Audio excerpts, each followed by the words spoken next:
नमस्कार। स्वागत है आप सबका राजनीति के इस अखाड़े में। मेरा नाम है अजय सेतिया। मित्रों, यह बात बार बार सामने आ रही थी और आज भी आ रही है कि अमेरिका राहुल गांधी का समर्थन कर रहा है। वहां का डीप स्टेट यानी सीआईए और एफबीआई नरेंद्र मोदी को सत्ता से हटाना चाहते थे और आज भी हटाना चाहते हैं। भारत में चुनावों से पहले राहुल गांधी की अमेरिका के सत्ता पलट एक्सपर्ट डोनाल्ड लू से अमेरिका में मुलाकात हुई थी। इसका ना राहुल गांधी ने कभी खंडन किया है, ना कांग्रेस ने कभी कोई खंडन किया है। ये खबरें लगातार छपी हैं। चुनाव हारने के बाद भी राहुल गांधी अमेरिका हो आए हैं। जैसा कि कांग्रेस ने बताया था, उनका आधिकारिक टूर 3 दिन का था, जिसमें उनके भाषण हुए, इंटरव्यू हुए और वह प्रसारित भी किए गए। लेकिन उसके बाद 4 दिन तक राहुल गांधी गायब थे। वह अमेरिका में थे तो किससे मिले, किससे नहीं मिले, इसके बारे में कुछ नहीं बताया गया। अमेरिका में नहीं थे तो कहां थे, इसके बारे में भी किसी को कुछ नहीं बताया गया। राहुल गांधी लौट आए हैं, ना उनकी तरफ से कोई स्पष्टीकरण आया है, ना कांग्रेस के किसी प्रवक्ता ने स्पष्टीकरण दिया है। लेकिन राहुल गांधी जिस समय 4 दिन तक गायब थे, उसी समय डोनाल्ड लू भारत की आधिकारिक यात्रा पर 3 दिन के लिए आए थे और उसके बाद वे बांग्लादेश चले गए। राहुल गांधी ने जो आधिकारिक भाषण दिए, जो इंटरव्यू दिए कांग्रेस के नेता के नाते, उस दौरान उन्होंने खालिस्तान आंदोलन को भड़काने वाले बयान दिए थे, जिसका समर्थन खालिस्तानी गुरुपतवंत सिंह पन्नू ने किया था। अमेरिका और कनाडा का नागरिक पन्नू भारत के सिखों को भारत के खिलाफ लगातार भड़काता रहता है और कई साल से वह ऐसा काम कर रहा है और भारत में उसने खालिस्तान आंदोलन को फिर से खड़ा करने की कोशिश भी की। उसने पंजाब विधानसभा चुनावों से पहले फिरोजपुर में प्रधानमंत्री नरेंद्र मोदी की सुरक्षा में सेंध लगाने की कोशिश की थी, जिसे एसपीजी ने नाकाम बना दिया था। उस समय पंजाब में कांग्रेस की सरकार थी और कांग्रेस का पूरा प्रशासन, वहां का जिला प्रशासन पूरी तरह गायब था। एसएसपी तक वहां मौजूद नहीं थे। और राहुल गांधी की अमेरिका यात्रा के ठीक बाद और अब जबकि प्रधानमंत्री नरेंद्र मोदी 20 सितंबर को यानी सुबह कल अमेरिका जाने वाले हैं, तो पन्नू की हत्या की तथाकथित कोशिश के मामले में, जो पुराना मामला है, पहले से ही दायर है, अमेरिका की एक जिला अदालत ने भारत सरकार को, भारत के सुरक्षा सलाहकार अजीत डोभाल को, रा के पूर्व प्रमुख सामंत गोयल को और रा के कथित एजेंट विक्रम यादव को और भारत के एक व्यापारी निखिल गुप्ता को 21 दिन का नोटिस भेज दिया है अदालत में पेश होने का। पन्नू ने पिछले साल अमेरिकन कोर्ट में एक केस दायर किया था कि भारत की मोदी सरकार ने अमेरिका में उनकी हत्या करवाने की कोशिश की है। इस पर भारत के एक व्यापारी निखिल गुप्ता, जो कि उस समय अमेरिका में थे, उन्हें गिरफ्तार भी किया गया था। खालिस्तानी पन्नू ने राहुल गांधी का समर्थन किया है और राहुल गांधी ने यह कहकर पन्नू के खालिस्तान आंदोलन को जायज ठहराने वाला बयान दिया है कि भारत में सिखों को धार्मिक आजादी नहीं है, उन्हें पगड़ी पहनने, कड़ा पहनने और गुरुद्वारे जाने की आजादी नहीं है। यह राहुल गांधी ने कहा है। राहुल गांधी के इस बयान का भारत में कड़ा विरोध भी हुआ है। कांग्रेस दफ्तर में और सोनिया गांधी के घर के सामने सिखों ने जोरदार प्रदर्शन किया।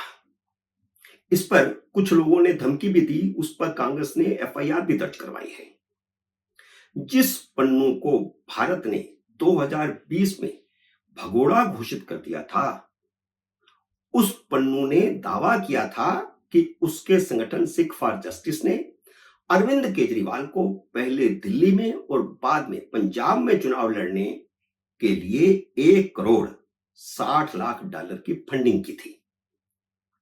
पन्नू के इस खुलासे के बाद एनआईए ने जांच शुरू कर दी है। दिल्ली के उपराज्यपाल वी.के. सक्सेना ने इसी साल मई में एनआईए से जांच करवाने की सिफारिश की थी। पिछले साल नवंबर में अमेरिका के कम्युनिस्ट विचारधारा के फाइनेंशियल टाइम्स ने यह खबर छापी थी कि अमेरिका में पन्नू की हत्या के प्रयास को विफल बना दिया गया है और अमेरिका ने इसे विफल बनाया है। बाद में अमेरिका की जो बाइडेन प्रशासन ने भी इस खबर की पुष्टि की थी कि हां, पन्नू की हत्या की कोशिश की गई, जिसे अमेरिकी प्रशासन ने विफल बना दिया।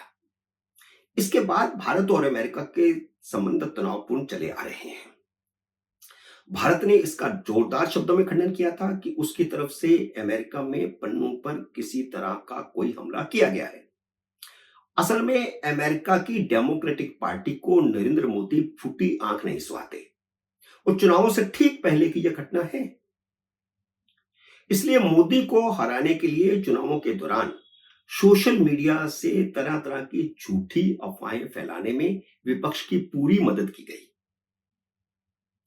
जिनमें राहुल गांधी के उन बयानों को हवा दी गई कि मोदी तीसरी बार प्रधानमंत्री बन गए तो भारत का संविधान और लोकतंत्र खत्म हो जाएगा। भारत के जो यूट्यूबर लगातार मोदी के खिलाफ बोल रहे थे, कह रहे थे, उनके यूट्यूब्स को, उनकी वीडियोस को वायरल किया गया। यह सब कुछ अमेरिका से हो रहा था। लोकसभा के ये चुनाव आखिरी चुनाव होंगे और आरक्षण खत्म कर दिया जाएगा। इस तरह के यूट्यूब्स को, वीडियो को, राहुल गांधी के बयानों को लगातार हवा दी जाती रही। चुनावों के दौरान भी डोनाल्ड लू भारत भी आया था। हालांकि वह दिल्ली नहीं आया, चेन्नई में था। राहुल गांधी ने अमेरिका में डेमोक्रेटिक पार्टी की उम्मीदवार कमला हैरिस का समर्थन किया था। उन्होंने भारत विरोधी डेमोक्रेटिक पार्टी के सांसदों से बंद कमरे में मुलाकात की थी। अब जब 20 सितंबर से नरेंद्र मोदी 3 दिन की अमेरिका यात्रा करने वाले हैं और रिपब्लिकन पार्टी के उम्मीदवार डोनाल्ड ट्रंप ने कहा है कि वह भारत के प्रधानमंत्री नरेंद्र मोदी से मुलाकात करेंगे, तो अमेरिका की एक अदालत से भारत सरकार और भारत के कई प्रमुख पदाधिकारियों को नोटिस भिजवा दिया गया है। हालांकि अमेरिका के राजदूत ने कहा है कि अदालत के इस नोटिस से भारत अमेरिका के रिश्तों पर कोई असर नहीं होगा, लेकिन भारत के विदेश सचिव विक्रम मिस्री ने कहा है कि अमेरिकी अदालत का नोटिस पूरी तरह से अनुचित है। उन्होंने कहा है कि भारत ने इसे बहुत ही गंभीरता से लिया है, क्योंकि जिस व्यक्ति ने यह केस दायर किया है उसके बारे में हर कोई जानता है कि वह भारत में प्रतिबंधित आतंकी संगठन के सदस्य हैं। वह भारत और भारत के नेताओं के खिलाफ बयानबाजी करता रहता है। इसी साल मई में विदेश मंत्री एस जयशंकर ने कहा था कि भारत इस मामले की जांच करवा रहा है। उन्होंने उम्मीद जाहिर की थी कि इसका भारत अमेरिका रिश्तों पर कोई असर नहीं पड़ेगा, लेकिन अब जिस तरह नरेंद्र मोदी की अमेरिका यात्रा से ठीक पहले अमेरिकन कोर्ट ने नोटिस जारी किया है, यह बहुत ही गंभीरता का विषय है, क्योंकि अमेरिका में भारत विरोधी ताकतें नरेंद्र मोदी के खिलाफ प्रदर्शन की तैयारी कर रही हैं। मित्रों, उम्मीद है मेरा ये वीडियो आपको पसंद आया होगा। इसे लाइक और शेयर कीजिए। अगर आपने मेरे YouTube चैनल को अब तक सब्सक्राइब नहीं किया तो कृपया सब्सक्राइब करके अपना आशीर्वाद दीजिए। जल्दी मिलते हैं अगले वीडियो में किसी अन्य विषय के साथ। तब तक नमस्कार।